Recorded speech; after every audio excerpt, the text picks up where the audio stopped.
Back in 2019, the city had to make some adjustments on what material they were able to accept for curbside recycling pickup. And here to give us an update on that is Byron Roberts, the superintendent of the Division of Solid Waste. Byron, thanks for taking the time to chat today.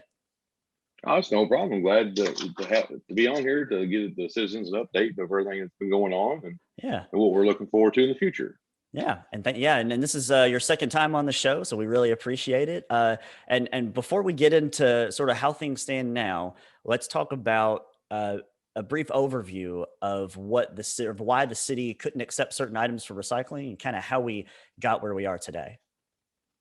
In 2019, the early spring of 2019, the city of Lexington, which is where we take all of our recycled material to, they sent out a letter to all the affiliates that they were no longer going to accept certain plastics and certain papers and paper board. But now, then when that happened, we had to stop the curbside collection of paper and the plastic containers like yogurt cups, sour cream containers, those type of containers, and paper board like the cereal boxes, cracker boxes, shoe box material.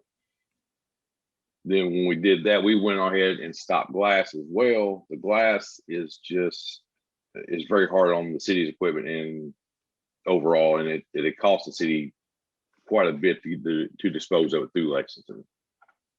Yeah, because glass is the one item that is actually cheaper to make for the new than it is to recycle, to reuse it, to make more containers. Yeah.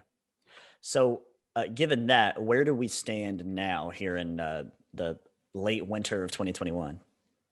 Well, curbside, we still only accept the aluminum cans, steel cans, cardboard containers, but we are accepting again the paperboard containers, paperboard boxes, cereal boxes, cracker boxes, the thin cardboard, I call it.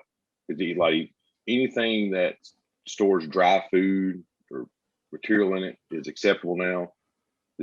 The only other paperboard type material that's not accepted curbside are the 12-pack containers and freezer boxes. The ones that have the waxy coating on the inside. Anything, if it has a waxy coating on the inside, it needs to go in the trash cart. Okay, that's a good reminder. Anything sort of like you said, a waxy coat like that, despite the fact that it might be kind of cardboard, paperboard, it still needs to go in the trash, right? Yes, sir. That's correct. Okay. And we still can't recycle glass. That's right. No, not glass this time. We're looking at some other different avenues and trying to figure out what's going to be best for the budget wise and overall for the citizens. We don't want to have an increase in our operating budget, to cause us more money to operate to pick it up. So.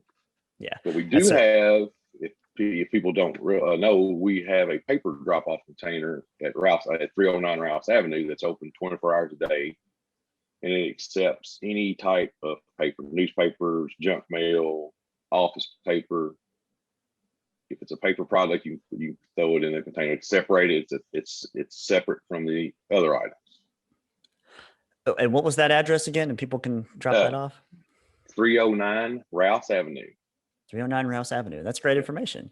It's open 24 hours a day. So everything's marked. There's a cardboard container that we accept all types of cardboard material. And there's another containers there for the mixed recycled cans and plastic bottles and jugs.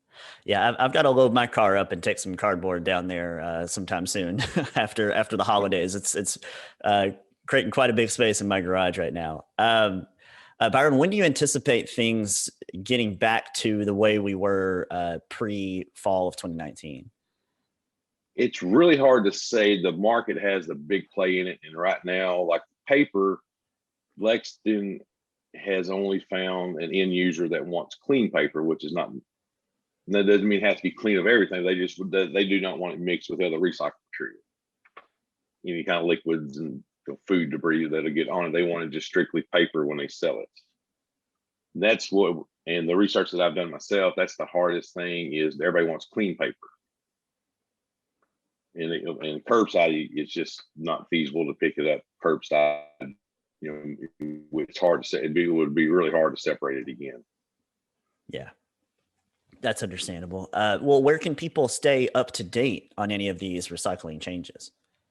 Our two main places are the website. It's frankfort.ky.gov, under the solid waste recycle tab.